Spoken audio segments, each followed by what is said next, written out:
मैं शशि रंजन कुमार विद्या विहार के इस YouTube चैनल पे आप सभी का हार्दिक स्वागत करता हूँ। आइए आज क्वीन ऑफ साइंस, विज्ञान की रानी कहे जाने वाले मैथमेटिक्स सब्जेक्ट के साथ आज मैं आपके बीच प्रेजेंट हूँ। तो आइए, मैथमेटिक्स के संदर्भ में कहा जाता है कि mathematics is the queen of science. Math जो है वो विज्ञान की रानी है। तो जिस प्रकार से एक राजा का पूरा साम्राज्य रानी के बगैर फीकी मालूम पड़ती है, ठीक उसी प्रकार से बिना मैथ कंसेप्ट के आपका साइंस का भी कंसेप्ट अधूरा सा मालूम पड़ता है। तो आइए हम लोग आज मैथमेटिक्स के एक टॉपिक नंबर सिस्टम से आज परिचय करूँगा कि नंबर सिस्टम क्या है, और नंबर सिस्टम में खासकर आज हम लोग चर्चा करेंगे क्लासिफिकेशंस ऑफ नंबर के बारे में।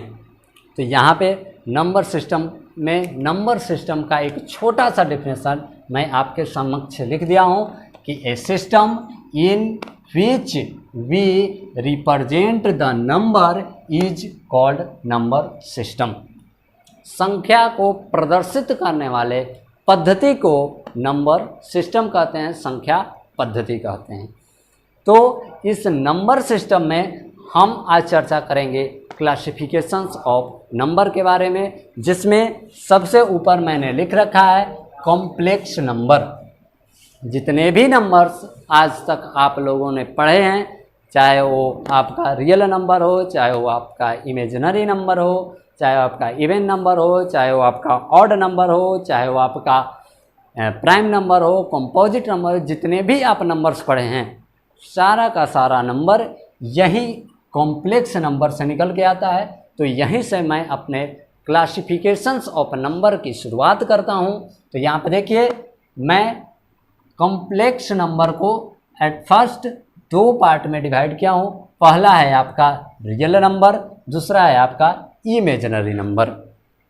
अब बात आती है कि रियल नंबर क्या है, इमेजिनरी नंबर क्या है। रियल नंबर को हिंदी में वास्तविक संख्या और इमेजिनरी नंबर को हिंदी में काल्पनिक संख्या कहते हैं। तो यहाँ पे देखिए, सबसे पहले यहाँ पे रियल नंबर के बारे में मैं आपको बता दूँ। रियल नंबर के संदर्भ में कहा जाता है कि वैसी संख्या जिसका स्क्वायर करने पे यदि रिजल्ट पॉजिटिव आए तो उसको हम लोग कहेंगे रियल नंबर। आप पढ़े होंगे कि माइनस का भी यदि हम स्क्वायर करें, निगेटिव नंबर्स का भी यदि हम स्क्वायर करें तो रिजल्ट पॉजिटिव आता है, और पॉजिटिव नंबर्स का स्क्वायर करें फिर भी रिजल्ट पॉजिटिव आता है। तब आपके मन में एक क्वेश्चन क्रिएट होता होगा कि क्या ऐसा भी नंबर्स है जिसका स्क्वायर करे तो रिजल्ट निगेटिव है। तभी तो हम कह सकते हैं कि वो इमेजिनरी नंबर होगा, क्योंकि मैंने रियल नंबर के बारे में बताया कि वैसा नंबर जिसका स्क्वायर करे तो रिजल्ट क्या हो, पॉजिटिव हो। तो निगेटिव का भी स्क्वायर करने पे रिजल्ट पॉजिटिव आता है और पॉजिटिव का भी स्क्वायर करने पे रिजल्ट पॉजिटिव आता है। तो क्वेश्चन तो ये अच्छा क्रिएट हो रहा है, यदि आपके दिमाग में एक क्वेश्चन क्रिएट हो रहा है कि क्या ऐसा भी नंबर होता है जिसका स्क्वायर करे तो रिजल्ट निगेटिव है। तो जी हाँ, बिल्कुल वैसा भी नंबर होता है जिसका हम स्क्वायर करें तो रिजल्ट निगेटिव है। तो आप जरा, चूंकि इमेजिनरी है तो काल्पनिक तो है, इसको हम लोग काल्पनिक संख्या भी बोलते हैं। तो कल्पना में आपके बहुत सारी चीज़ें होती है। तो उसी प्रकार से यहाँ पे कल्पना करना है कि क्या वैसा नंबर हो सकता है जिसका स्क्वायर करे तो रिजल्ट निगेटिव है। तो बिल्कुल मैं आपको यहाँ पे दिखाता हूँ, आपकी मदद करता हूँ कि ऐसा भी नंबर होता है। जैसे यहाँ पे हम एक नंबर ले रहे हैं √-1।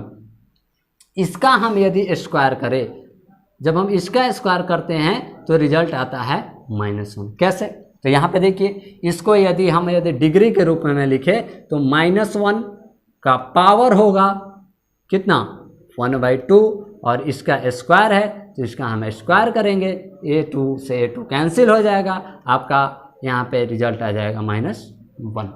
तो मैंने अभी देखा कि ऐसा भी नंबर होता है जिसका स्क्वायर करेंगे तो रिजल्ट हमारा निगेटिव आएगा। और वैसे नंबर को हम लोग क्या बोलेंगे, इमेजिनरी नंबर, काल्पनिक संख्या।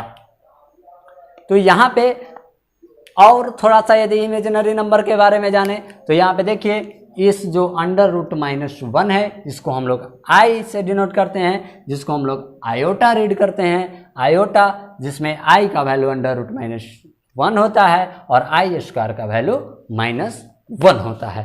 तो यहाँ पर मैंने आपको अभी दिखाया इमेजिनरी नंबर के बारे में। चूँकि यहाँ पे हम लोगों का सिलेबस जो इशारा कर रहा है कि हमारे सिलेबस में इमेजिनरी नंबर अभी नहीं पढ़ना है, इसलिए सिलेबस के इशारों को हम समझते हैं, देखते हैं, क्योंकि आप भी जानते हैं कि इशारों को यदि समझो तो राज को राज रहने दो। इसलिए मैं इस इमेजिनरी नंबर के राज को यहीं पे छोड़ता हूँ राज के रूप में, और आपको परिचय करवाता हूँ इधर रियल नंबर की क्लासिफिकेशंस की ओर। तो देखिए यहाँ पे रियल नंबर जिसके संदर्भ में मैंने अभी बताया कि वैसा नंबर जिसका स्क्वायर करे तो रिजल्ट पॉजिटिव है, तो वो सारा आपका नंबर क्या कहलाएगा, रियल नंबर। जैसे में -∞ टू इन्फिनिटी मैंने लिख रखा है। तो यहाँ पे नेक्स्ट क्लासिफिकेशन यदि हम रियल नंबर का देखें तो 2 पार्ट में क्लासिफाइड करते हैं इसको। फर्स्ट आपका है डेसिमल, सेकेंड आपका है इंटीजर। इंटीजर और डेसिमल, यहाँ पे इस पे चर्चा करते हैं। तो इंटीजर किसको कहेंगे, तो इंटीजर का हिंदी होता है पूर्णांक। इंटीजर का हिंदी होता है पूर्णांक, पूर्ण जोड़ांक, वैसी संख्या है जो पूरा अपने आप में परिपूर्ण हो, अपने आप पूरा हो, ना ही फ्रैक्शन में हो और ना ही डेसिमल में हो। तो उसको हम लोग क्या बोलेंगे, यहाँ पे इंटीजर।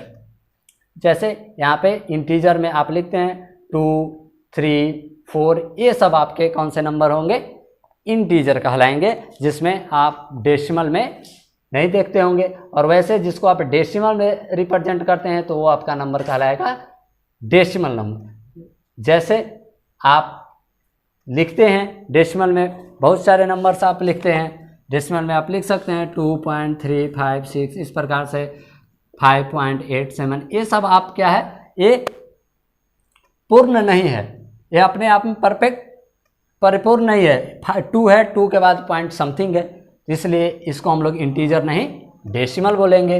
अब डेसिमल में एक बात आती है कि डेसिमल में हम लोग 0 to 9, 0 से लेकर के 9 तक के नंबर का ही यूज करते हैं। कहीं पे भी आप डेसिमल में नंबर कोई भी रिप्रेजेंट करते होंगे तो यहाँ पे 0, 1, 2, 3, 4, 5, 6, 7, 8, 9, यही 0 to 9 जो 10 डिजिट्स हैं, इसी का हम लोग डेसिमल में यूज करते हैं।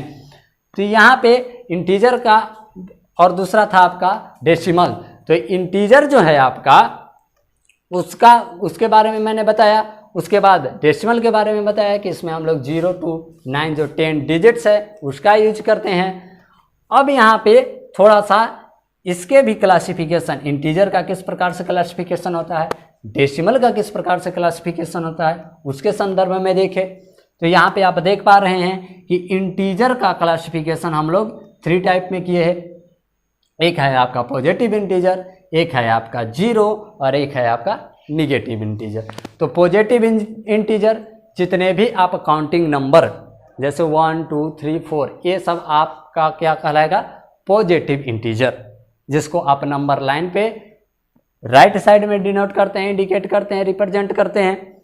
और निगेटिव इंटीजर जितने भी काउंटिंग नंबर है उनको में यदि निगेटिव में देखा जाए तो वो आपका क्या कहलाएगा, निगेटिव इंटीजर। जैसे -1, -2, -3 इस प्रकार से इन्फिनिटिव तक आपका निगेटिव इंटीजर होता है। अब बात आती है 0 पर। 0 की जैसे ही बात आती है तो बहुत सारे बच्चे कंफ्यूज हो जाते हैं कि क्या 0 इंटीजर है। तो जी हाँ, बिल्कुल 0 भी एक इंटीजर है। कैसा इंटीजर है, तो नाइदर निगेटिव नॉर पॉजिटिव। 0 कैसा इंटीजर है, नाइदर निगेटिव नॉर पॉजिटिव। 0 ना ही निगेटिव है और ना ही पॉजिटिव है, लेकिन ये इंटीजर कहलाएगा। तो 0 के संदर्भ में यदि आपसे कोई पूछे तो आप बता सकते हैं कि 0 इंटीजर है, लेकिन कैसा है, नाइदर निगेटिव नॉर पॉजिटिव, ना ही निगेटिव और ना ही निगेटिव, ना ही पॉजिटिव ना ही निगेटिव। अब यहाँ पे देखिए और निगेटिव इंटीजर की तो चर्चा मैंने कर दी, जीरो के भी बारे में बताया, पॉजिटिव इंटीजर के भी बारे में बताया। अब यहाँ पे आप देख पा रहे हैं डेसिमल के क्लासिफिकेशन में 4 वर्ड यूज हुए हैं। वो चारों वर्ड के मीनिंग मैं सबसे पहले आपको बता दो, repeating, terminating, non terminating, non repeating. Repeating का मतलब होता है कि जो वैसा डेसिमल जिसमें कोई संख्या रिपीट करने लगे, बार बार आने लगे, तो उस प्रकार के डेसिमल को हम लोग क्या बोलेंगे, रिपीटिंग डेसिमल बोलेंगे। टर्मिनेटिंग क्या है, टर्मिनेटिंग मतलब समाप्त होना, टर्मिनेट मतलब होता है समाप्त होना, वैसा डेसिमल जो कि समाप्त हो जाए। जैसे यहाँ पे आप लिख सकते हैं 2.35, तो यहाँ पे आपका क्या कहलाएगा, टर्मिनेटिंग कहलाएगा, क्योंकि ये इसके बाद मैंने कोई भी डिजिट नहीं लिखा, नहीं डॉट डॉट का प्रयोग किया, तो यहाँ पे आप इसको कह सकते हैं कि ये आपका क्या कहलाएगा, टर्मिनेटिंग, मतलब कि ये समाप्त हो गया यहीं पे 2.35 पे, जिसको हम लोग शांत दशमलव भी बोलते हैं। हाँ, रिपीटिंग के यदि हम एग्जांपल ले, रिपीटिंग मतलब एक ही संख्या बार बार रिपीट होने लगेगी। जैसे हम ऐसे लिख सकते हैं 3.333, इस प्रकार से यदि हम देखें तो इसको आप देख पा रहे हैं कि 3 बार बार क्या हो रहा है, रिपीट हो रहा है। तो इस प्रकार के डेसिमल को हम लोग बोलेंगे रिपीटिंग डेसिमल। यहाँ पे अब डॉट डॉट किसी भी डेसिमल में यदि लगाया हुआ रहे तो आप समझ सकते हैं कि ये टर्मिनेट नहीं कर रहा है, टर्मिनेट नहीं कर रहा है। यहाँ पे रिपीट कर रहा है लेकिन ये टर्मिनेट नहीं कर रहा, समाप्त नहीं हो रहा, बार बार 3 आते जा रहा है। तो इसको हम इस प्रकार से भी समाप्त करने के लिए आप ऐसे भी लिखा हुआ देखते होंगे, तो वहाँ पे ऐसे बार 3 पे बार लगा दिया जाता है। इसका मतलब क्या कि 3.333 लगातार 33 आते जा रहा है। तो ये आपका इस प्रकार से यदि डॉट डॉट दिया रहे तो आपको समझ जाना है कि ये क्या है, नॉन टर्मिनेटिंग है। जब डॉट डॉट दिया हुआ रहे तो आपको क्या समझना है, नॉन टर्मिनेटिंग है। और जब कोई डिजिट बार बार आने लगे तो आपको क्या समझना है, वो आपका रिपीटिंग है। अब नॉन रिपीटिंग क्या है, तो नॉन रिपीटिंग मतलब कि वैसा डेसिमल जिसमें आपका कोई भी नंबर रिपीट ना करे, बार बार कोई संख्या रिपीट नहीं करता है, तो उसको हम लोग बोलते हैं नॉन रिपीटिंग। तो यहाँ पे इसकी चर्चा हम लोग नेक्स्ट वीडियो में भी और अच्छे तरीके से करेंगे, क्योंकि यहीं से एक मेजर कंसेप्ट आपको आता है कि कौन किसको हम लोग, किस डेसिमल को हम लोग p/q के फॉर्म में लिख सकते हैं, किस डेसिमल को p/q के फॉर्म में नहीं लिख सकते हैं, और जिसको p/q के फॉर्म में लिखेंगे वो आपका रेशनल नंबर कहलाएगा, और जिसको p/q के फॉर्म में नहीं लिख पाएंगे उसको हम लोग क्या कहेंगे, इरेशनल नंबर। तो रेशनल नंबर और इरेशनल नंबर का कॉन्सेप्ट भी यहीं से राइज करता है, इसलिए इसकी चर्चा हम लोग नेक्स्ट वीडियो में करेंगे। क्योंकि अभी ये वीडियो काफ़ी लंबा हो जाएगा, इसलिए हम लोग आगे क्लासिफिकेशंस को देखते हैं। तो आगे क्लासिफिकेशंस में यदि हम देखें तो यहाँ पे आप देख पा रहे होंगे कि नेक्स्ट क्लासिफिकेशन में पॉजिटिव इंटीजर को मैंने 3 पार्ट में क्लासिफाइड किया है, 3 भागों में बांटा है। वो क्या क्या है, फर्स्ट है आपका प्राइम नंबर, सेकंड है आपका 1 और थर्ड है आपका composite number. Prime number, composite number और एक आपका 1। तो यहाँ पे आप देख पा रहे होंगे कि प्राइम नंबर किसको कहेंगे, कंपोजिट नंबर किसको कहेंगे, ये तो देखेंगे ही, साथ में आज आपका एक मेजर कंसेप्ट आपके पास डेवलप होगा कि 1 के संदर्भ में आप क्या कहिएगा, क्या 1 प्राइम नंबर है, क्या 1 कंपोजिट नंबर है। इसकी जानकारी आज आपको इस क्लासिफिकेशन से मिल जाएगी। तो आप सबसे पहले प्राइम नंबर से हम लोग चलते हैं। तो प्राइम नंबर के संदर्भ में मैंने यहाँ पे लिख दिया है कि number having only and only 2 factor, only and only 2 factor, वैसा नंबर जिसके पास सिर्फ और सिर्फ 2 फैक्टर हो।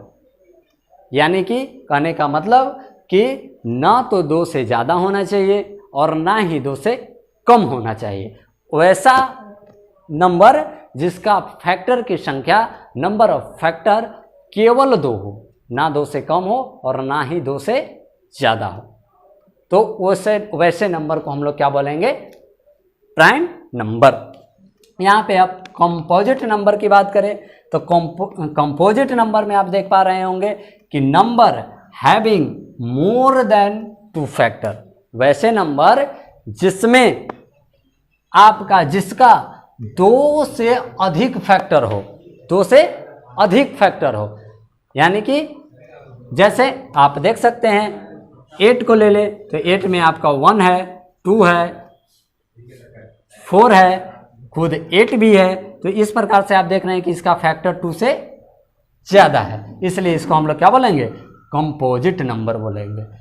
अब आइए, जो मैंने बात बताई थी कि बहुत सारे बच्चे ऐसे कंफ्यूज रहते हैं कि 1 क्या है, प्राइम नंबर है कि कंपोजिट नंबर है। तो आइए इस पे हम चर्चा करते हैं कि 1 क्या है। तो देखिए 1 के संदर्भ में मैंने पहले ही लिख रखा है कि 1 is neither prime nor composite. 1 न तो प्राइम नंबर है न ही कंपोजिट नंबर है। कैसे, थोड़ा सा इस पे चर्चा कर लेते हैं। तो देखिए 1 जो है, मैंने प्राइम नंबर के संदर्भ में कहा, यदि 1 प्राइम नंबर होता तो प्राइम नंबर के जो डेफिनेशंस है उसको फॉलो करता है। यदि कंपोजिट नंबर होगा तो कंपोजिट नंबर के डेफिनेशंस को फॉलो करेगा। तो यहाँ पे आप देख पा रहे हैं कि प्राइम नंबर का डेफिनेशन क्या है कि number having only and only 2 factor, वैसा नंबर जिसके पास सिर्फ 2 फैक्टर हो, ना 2 से ज़्यादा ना ही 2 से कम। तो 1 को देखिए, 1 में कितना फैक्टर है, तो 1 को यदि आप फैक्टराइज करें तो सिर्फ इसका एक ही फैक्टर है, वो है 1। इसलिए 1 को हम लोग प्राइम नंबर नहीं कहेंगे, क्योंकि प्राइम नंबर होने के लिए क्या जरूरी है कि 2 फैक्टर कम से कम होना चाहिए। यानी कि कम से कम नहीं, 2 ही होना चाहिए, ना 2 से कम ना 2 से ज़्यादा। तो यहाँ पे 1 का सिर्फ एक फैक्टर है, इसलिए हम इसको प्राइम नंबर नहीं कहेंगे। तो कंपोजिट नंबर पे चर्चा कर लेते हैं कि क्या 1 कंपोजिट नंबर है। तो नहीं, कंपोजिट नंबर भी नहीं होगा। क्यों? क्योंकि इसमें कहता है कि number having more than 2 factor, वैसे नंबर जिसका 2 से अधिक फैक्टर, लेकिन 1 के पास तो सिर्फ 1 है, 2 तो है ही नहीं। क्योंकि 2 यदि फैक्टर होता तो इसको हम प्राइम नंबर कह भी सकते थे, जिसके पास 2 फैक्टर नहीं है, इसलिए इसको हम लोग कंपोजिट 2 भी नहीं है, 2 से ज़्यादा भी नहीं है, सिर्फ एक फैक्टर है, वो है कौन है, 1 है। तो एक फैक्टर है, इसलिए हम इसको न ही प्राइम नंबर कहेंगे न ही कंपोजिट नंबर कहेंगे। क्यों? क्योंकि प्राइम नंबर होने के लिए 2 फैक्टर की ज़रूरत है, 1 के पास सिर्फ एक फैक्टर है। कंपोजिट नंबर होने के लिए आपके पास मोर देन 2 फैक्टर्स की ज़रूरत है, लेकिन 1 के पास सिर्फ एक फैक्टर है। इसलिए 1 के संदर्भ में आप लिख सकते हैं 1 is neither prime nor composite, यानी कि 1 ना ही प्राइम नंबर है न ही कंपोजिट नंबर है।